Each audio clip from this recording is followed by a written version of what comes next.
Hello everyone, welcome and welcome back to nurturing the minds. Mahabharat में लगभग 5 लाख श्लोक हैं, लेकिन अगर आप उसका सार समझना चाहते हैं तो मात्र 9 चीज़ों को समझ लें तो समझ सकते हैं। आज मैं आपके साथ महाभारत के वही 9 मोती शेयर करने वाली हूँ जो आपको पूरे महाभारत का सार समझा देंगे। सबसे पहली सीख हमें मिलती है कौरवों से। कौरव यानी कि धृतराष्ट्र के बेटे। अगर आप समय रहते अपने बच्चों की अनवांटेड एंड अनकंट्रोल्ड इच्छाओं पर, मांगों पर कंट्रोल नहीं करते हैं, नियंत्रण नहीं करते हैं, तो आप जीवन में कभी न कभी असहाय जरूर हो जाएंगे। धृतराष्ट्र ने दुर्योधन की और अपने बाकी बच्चों की, जो उसके 100 पुत्र थे, उनकी सारी अनचाही मांगों को पूरा करने की कोशिश की। कभी भी उनकी गलतियों को टोका नहीं। बचपन में जब दुर्योधन ने शकुनी मामा के साथ मिलकर भीम को जहर देकर मारकर नदी में गिराने की योजना रची, तब भी सब कुछ पता चलने के बाद भी धृतराष्ट्र ने उसको कोई सजा नहीं दी, कुछ भी उसके ऊपर रोक नहीं लगाई। और बाद में इसका नतीजा क्या हुआ, ये धृतराष्ट्र ने खुद भी भोगा और पूरे कौरवों ने भी भोगा। महाभारत में जब हम कर्ण के जीवन को देखते हैं तो हमें दूसरा मोती मिलता है। यानी कि चाहे आप कितने भी शक्तिशाली क्यों ना हो, अगर आप अधर्म का साथ देंगे, अगर आप गलत की साइड पे खड़े होंगे, तो आपकी ताकत, आपके हथियार, आपका कौशल और आपको मिले हुए आशीर्वाद सब बेकार हो जाएंगे। कर्ण बहुत ही शक्तिशाली योद्धा था। उसको कवच और कुंडल मिले हुए थे सूर्य देवता से, जो उसकी हमेशा रक्षा करते। कर्ण बहुत ही बुद्धिमान था। हमेशा वो जानता था कि सही क्या है और गलत क्या है, धर्म क्या है और अधर्म क्या है, लेकिन उसने हमेशा दुर्योधन का साथ दिया। कर्ण हमेशा दुर्योधन को ही अपना मित्र मानता रहा, क्योंकि एक टाइम पर जब सब कर्ण के खिलाफ थे, उसे सूत पुत्र कहकर उसकी निंदा करते थे, तब दुर्योधन ने अपने फायदे के लिए उसे अंग क्षेत्र का राजा बना दिया था, उसे अंगराज बना दिया था। बस इसी एहसान को पूरी उम्र कर्ण चुकाता रहा और अधर्म की साइड पर खड़ा रहा, और उसका अंत हम सब जानते हैं। महाभारत का तीसरा मोती हमें मिलता है द्रोणाचार्य के बेटे अश्वत्थामा से। द्रोणाचार्य ने अपने बेटे अश्वत्थामा, कौरवों और पांडवों सबको ही शिक्षा दी थी, लेकिन उसने अपने बच्चे को, अश्वत्थामा को, इतना महत्वाकांक्षी बना दिया, इतनी इच्छाएं जगा दी उसके अंदर सक्सेसफुल होने की, कि उसने अपने ज्ञान का दुरुपयोग करना शुरू कर दिया। अपने बच्चों को इतना भी महत्वाकांक्षी ना बनाए कि वो अपने ज्ञान का दुरुपयोग करने लगे और अपने कुल के विनाश का कारण बने, अश्वत्थामा की तरह। महाभारत में चौथी सबसे बड़ी सीख हमें मिलती है भीष्म पितामह से। भीष्म पितामह ने दुर्योधन और शकुनी के अनैतिक खेल को चलने दिया, उसको हमेशा इग्नोर कर दिया शांति बनाए रखने के लिए। भीष्म पितामह ने राजभवन में कौरवों और पांडवों के बीच चौसर खेलने की भी अनुमति दे दी।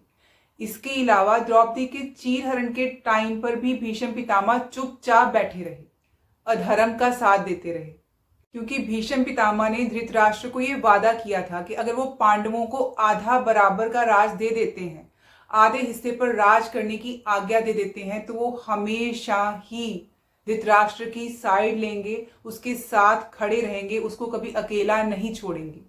तो हमें ये सीखने को मिलता है भीष्म पितामह के करैक्टर से कि कभी भी ऐसे वादे ना करें कि आपको अधर्मियों के सामने आत्मसमर्पण करना पड़े, उनके सामने झुकना पड़े। आपको कभी भी ऐसे वादे नहीं करने चाहिए जो बाद में निभाने के लिए आपको गलत की साइड पर खड़े होना पड़े। महाभारत में अगर हम दुर्योधन के कैरेक्टर को देखते हैं तो हमें 5वां मोती मिल जाता है। दुर्योधन हमेशा हर छोटी छोटी बात के लिए अपने मामा शकुनी की सलाह लेता था, इसीलिए उसकी बुद्धि ने काम करना बंद कर दिया था। उसे हमेशा वही सही लगता था जो उसके मामा शकुनी उसे कहते थे, वो वही देखता था जो उसे दिखाना चाहते थे। वो पूरी तरह से मामा शकुनी के इशारों पर ही चलने लगा था। दुर्योधन ने यहाँ तक कि युद्ध के टाइम पर श्री कृष्ण को युद्ध में नहीं लिया, उनको नहीं चुना, बल्कि उनकी नारायणी सेना मांग ली। दुर्योधन ने हमेशा अपने धन का, शक्ति का, अधिकारों का दुरुपयोग ही किया और हमेशा गलत काम करने वालों का समर्थन किया, यानी कि शकुनी का समर्थन किया। इसीलिए अंत में उसका पूर्ण विनाश हो गया। दुर्योधन की तरह जो अपनी बुद्धि का इस्तेमाल नहीं करता और अपने धन, शक्ति, अधिकार का दुरुपयोग करता है और गलत लोगों का साथ देता है, उसका विनाश होना हमेशा तय होता है। छठी सीख जो हमें मिलती है, हमारा 6वां मोती हमें सीखने को मिलता है धृतराष्ट्र से। धृतराष्ट्र एक ऐसा व्यक्ति था जो अंधा था, आंखों से भी, मन से भी और बुद्धि से भी। सत्ता की बागडोर कभी भी किसी ऐसे अंधे व्यक्ति को न सौंपे, अर्थात जो स्वार्थ, धन, अभिमान, ज्ञान, आसक्ति या वासना से अंधा हो, क्योंकि वो हमेशा अपने पूरे राज्य को विनाश की ओर ले जाएगा। धृतराष्ट्र ने अपने पुत्र मोह में सारे वंश और सारे देश का सर्वनाश कर दिया, यहाँ तक कि वो द्रौपदी के चीरहरण के टाइम भर भी चुप रहे। धृतराष्ट्र ने पांडु के पुत्रों को हमेशा राजगद्दी से दूर रखने का प्रयास किया, जबकि वो उसके पुत्रों से ज्यादा योग्य थे। राज सिंहासन पर बैठे धृतराष्ट्र यदि न्याय करता होते तो ये युद्ध टाला जा सकता था। विदुर ने कई बार धृतराष्ट्र को नीति और अनीति के बारे में बताया था, समझाया था, लेकिन उन्होंने जानबूझकर विदुर की बातों को नजरअंदाज कर दिया। अंधे होने का चिन्ह दिखाया कि मैं अंधा हूं और मैं सारी चीजें नजरअंदाज करता हूं। हमें अपने जीवन में ऐसे अंधेपन से बचना चाहिए। महाभारत का 7वां मोती हमें सीखने को मिलता है अर्जुन से। अर्जुन बुद्धिमान, ताकतवर होने के साथ साथ धैर्यवान भी थे। अर्जुन की तरह जिस इंसान में भी धैर्य होता है ना, वो जल्दबाजी में कोई भी गलती नहीं करता। धैर्य से काम लेने पर बुद्धि भ्रमित नहीं होती, इधर उधर नहीं भटकती और सफलता जरूर मिलती है। तो अर्जुन से हम ये सीख सकते हैं कि अगर आपके पास ज्ञान के साथ बुद्धि भी है तो आप निश्चित रूप से विजय ही होंगे। महाभारत की 8वीं सीख हमें मिलती है शकुनी से। शकुनी ने अपने भांजे दुर्योधन को पांडवों के खिलाफ हमेशा भड़काया, कभी उसे सही रास्ते पर नहीं चलने दिया। उसने पांडवों के साथ कई बार छल किया, हमेशा उन्हें नीचा दिखाने की कोशिश करी। जुए के जरिए उसने कौरव कुल के पूरे कुल का विनाश करने के लिए काम किया। उसने द्रौपदी का चीर हरण तक करवाया। महाभारत में शुरू से लेकर अंत तक शकुनी मामा हमेशा छल करते ही नजर आए, लेकिन उनसे हमें ये सीखने को मिलता है कि छल आपको हर समय सभी मामलों में सफलता नहीं दिलाएगा। छल कपट के साथ आप जिंदगी में आगे नहीं बढ़ सकते। 9वां मोती हमें सीखने को मिलता है युधिष्ठिर से। युधिष्ठिर को धर्म, सत्य और न्याय का प्रतीक माना जाता है। वो हमेशा सच बोलते थे और अपने कर्तव्यों का पालन करते थे। युधिष्ठिर के गुणों में धैर्य, संयम और दया शामिल है।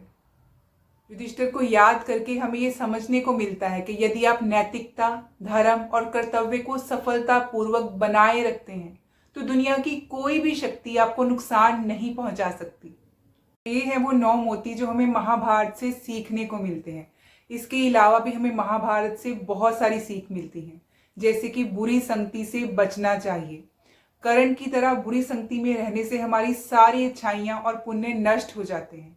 हमें अपने जीवन में ऐसे मित्र रखने चाहिए जो हमारे बुरे समय में भी हमारे साथ रहें। महाभारत हमें एकजुटता सिखाता है, सत्य के रास्ते पर चलना सिखाता है, अपने कर्तव्यों का पालन करना सिखाता है और ये भी सिखाता है कि हमें बोलने से पहले सोचना चाहिए और बदले की भावना से बचना चाहिए। उम्मीद है आपको ये वीडियो जरूर अच्छी लगी होगी। अगर आपको ये अच्छी लगी तो do share it with the people around. See you in the next video. Till then take care.